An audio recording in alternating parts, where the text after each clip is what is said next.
Hi everybody, if you don't know me, I'm the baddest, and I am happy to deliver your Mascot horror slop for the day. I have made it such a conscious effort to play every indie horror game that hits the scene no matter how bad it could be, yet I still find myself being surprised. After Ban came out, I thought I could never be surprised again, but then I played Spectator, and then I played Sparky Marky, and then I played Circus of Tim Tim. Nothing should be able to break me anymore, but of course, like the name of my second channel suggests, it gets worse. Today I am here to talk to you about the tragic and hilarious story of Bokkie. This is a story of copyright infringement, harassment, botted reviews, and all the other delicious things you've come to expect from this space. So what the hell is Bokkie? Bokkie is an evidently Poppy Playtime inspired Mascot horror game released in June of this year, but it did have a demo release earlier. It was played by the likes of Daco, Fusion Z Gamer, and the biggest content creator in our field, Johnny Blocks, live specifically. There's nothing that noteworthy about it from a game design standpoint. It's unsurprisingly just another Mascot horror game that's a lot like Poppy Playtime, some parts clearly inspired by FNAF. Speaking purely from a gameplay perspective, it does totally suck, but it doesn't suck significantly worse than a lot of the Mascot horror titles like it that we've seen in the last year or so.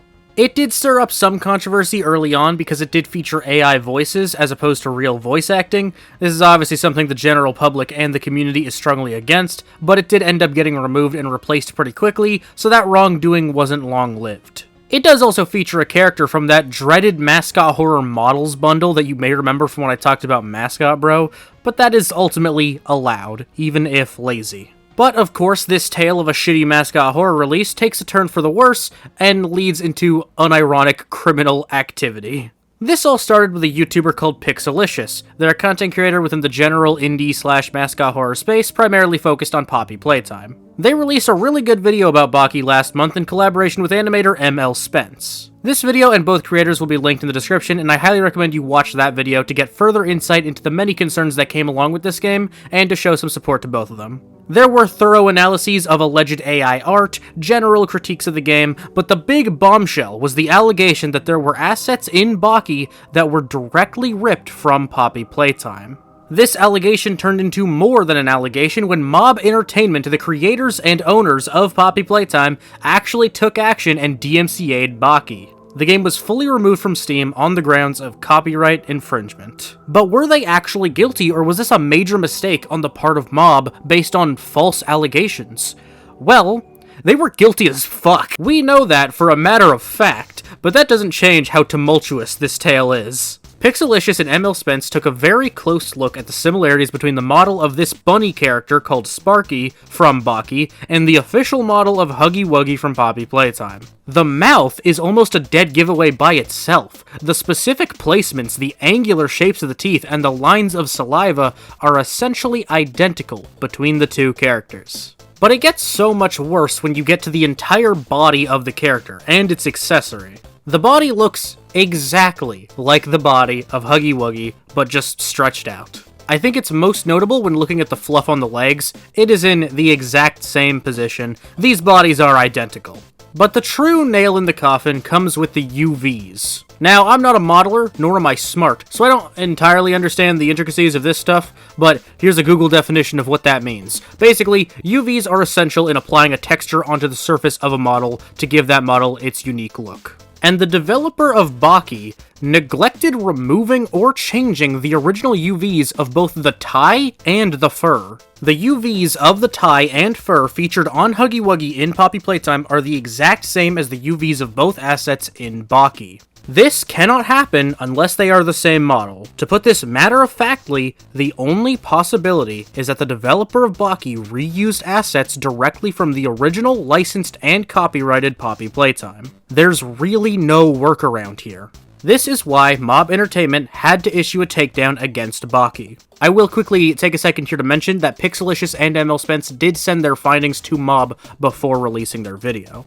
There may be dozens, hundreds, or even possibly thousands of games these days that try their best to recreate or leech off of the appeal of Poppy Playtime, as it has become one of the most profitable horror games in the world, and it has an audience that is, let's be honest, easy to appeal to.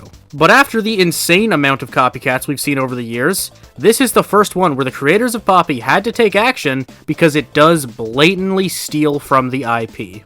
So there it is, Bokkie did steal from Poppy Playtime. There's no way to deny it, because the proof can be found by ripping the models.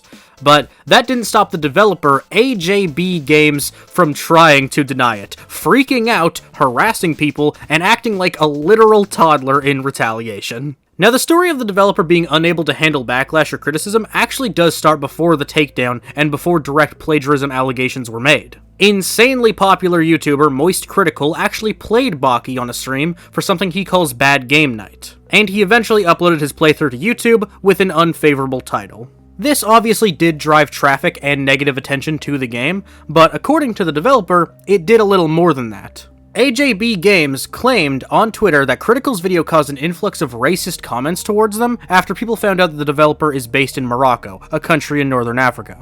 Now obviously this is something very serious, so I have to make it very clear, this is outrageous and disgusting no matter who it's being directed at.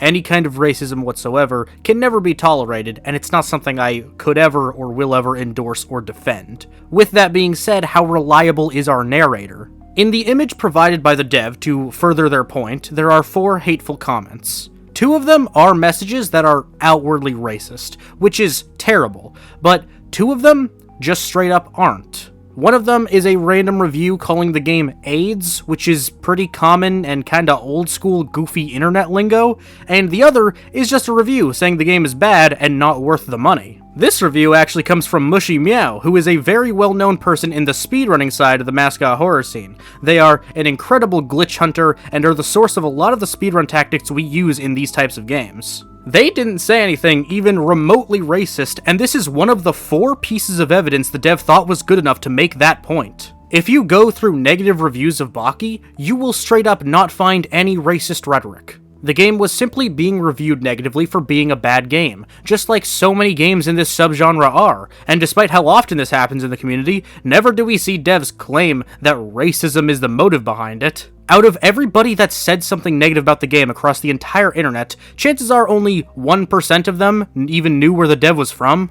The developer that made this bad game, that literally wound up being illegal, just so happened to be from an African country, and they used that as a method of deflecting criticism and victimizing themselves, and that is pretty disgusting. They even used this as a way to encourage and advocate for supporting small indie devs. This is also disgusting, because you stealing copyrighted content and selling that product hurts indie devs in this space way more than honest negative reviews do. Because I know for a damn fact that there are Mascot horror devs that do end up making subpar games, but are genuinely trying, but still receive a lot of backlash for their attempts. You introduced the possibility that they could be literally stealing from bigger games into the mix, which will make it so much harder for these trying developers to even be given a chance.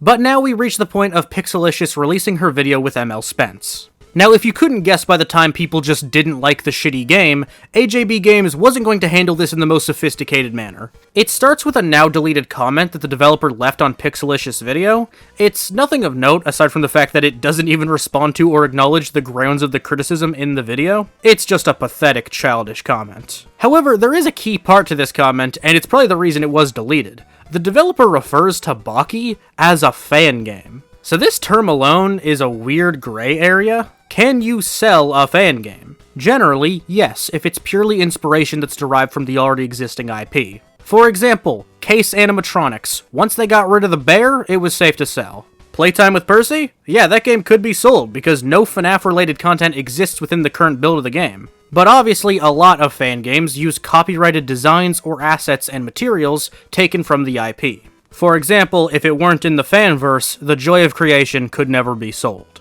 In the case of Bokkie, it could have gotten away just like a game like Case did, because it technically has original characters and legally purchased characters. But of course, it still used assets from its inspiration to make those characters, those assets being copyrighted. But it very much does not end with a mere comment. The developer that same day proceeded to berate Pixelicious with Twitter DMs. They ask her why she didn't mention something that she literally did mention. They went back to race baiting, and they never acknowledge the explicit evidence of their plagiarism, and instead indirectly say that they never copied anything. The amount of messages sent here in a single night is borderline harassing, and gross and obnoxious at the bare minimum. Then 5 days after the video and the developer's private meltdown, the game gets taken down following a DMCA from Mob. And despite the developer knowing that the DMCA was valid because they made the fucking game, they still had a public meltdown over it, and did their best to antagonize everyone involved that wasn't them. They took to Twitter to say that their game was DMCA'd, the DMCA was unlawful, it was all Pixelish's fault, and that there was no proof. Yet they included the fucking proof in their statement. There's so much to pick apart here, but really, what is the point? They said that Mob had no proof for their claims, but the proof can be seen via their claim of there being no proof. They supplied the evidence that was supplied to them, and it's as irrefutable as can be.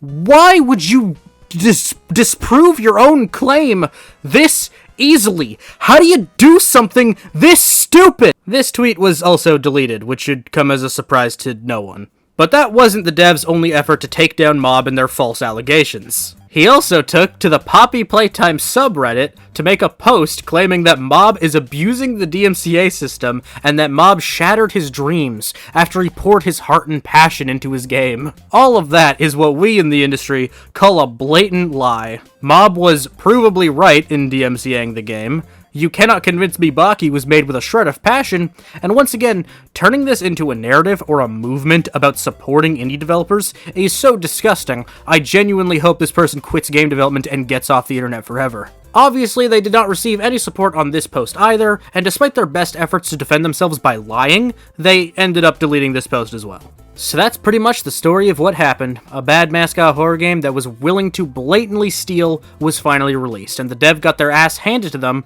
by Mob Entertainment themselves, after 2 fantastic community members investigated. But there's more, because of course there is. Nothing can be made easy for me. Before we get to the end of this story, I haven't even mentioned the other project that the creator of Bokkie is working on. Do you guys remember Muzy? I never talked about it in a video, but I am sure you've seen the yeah video. Muzy was another short Mascot horror game clearly inspired by Poppy Playtime that was pretty bad. It was harmless, unlike other cases we've covered as of late, but it was just pretty bad, and its inspirations were very obvious. But Muzy was made by one person who very well could have been a kid, and again, it was harmless, so it's not worth criticizing in the same way Bokkie is. But the publisher of Muzy, not the developer but the publisher, Galactic Crows, has been pushing a licensed remake of the game called Muzy Dark Toyland. It's meant to be a more gory recreation of the original with a significantly older demographic in mind. Basically, it's Muzy Plus. And this game is being made in collaboration with none other than AJB Games, creator of Bokkie. So far, all of what we've seen from Muzy Dark Toyland looks like it's using the same assets as the original Muzy, and I have no reason to believe that Galactic Crows is guilty of any past wrongdoing whatsoever. But this is still a little worrying. It's not just worrying that someone that was caught plagiarizing in this exact subgenre is still being given opportunities to create a new game from a publisher. It's worrying because they are working on an IP that isn't theirs. I would think that after what has happened with Bokkie here, that the dev wouldn't be stupid enough to do it again. But one can never be so sure. If you're willing to steal and lie about it once, you are not to be trusted again. But if it happens again, it won't just affect this one shitty game developer, it'll affect the publisher and Andrew, the original creator of Muzy. Again, I don't think anything bad is going to happen with this project, but I do think Galactic Crows should really question if they can trust this person to be a representative of their business. Because that's what these smaller publishers need to understand, and it's something I've had to explain to a couple of them, like Mascot Bro. The developers you sign on are not just your employees or partners, they are inherently representatives of your brand, because they are providing the material that your brand's name is attached to. If AJB Games, developer of Bokkie, is making a game for Galactic Crows, that tells me and anyone else a known plagiarist, liar, and borderline harasser is the kind of developer that makes Galactic Crows games, and they're totally cool with that. That's pretty risky.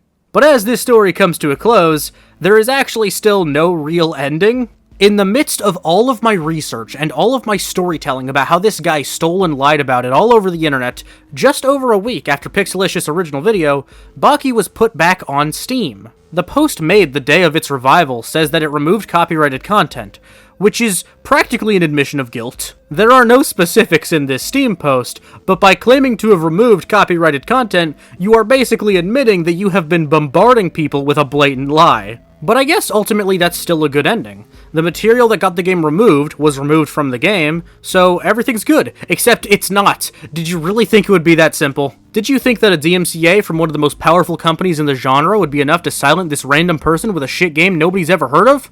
Honestly, that would be a fair assumption. That would have been enough for me, but it somehow wasn't. Of course, the team of Spence, Pixel, and myself had to investigate this. Well, we were all there, but it was mostly Spence because he's the smart one.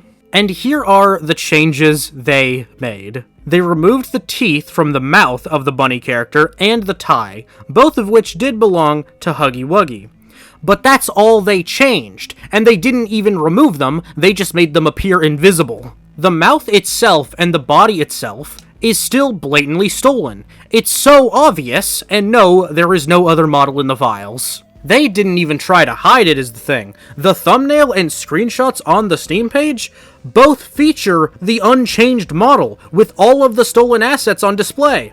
I cannot understate how fucking baffling this is, and how stupid this is. Now, it's stupid that Mob and Steam both let this slide. I know the story of why it did, and it's not sufficient enough, so they should both feel pretty embarrassed. But this guy was caught stealing and selling copyrighted material and ate shit for it, and he was warned if he did it again, then further legal action could be taken.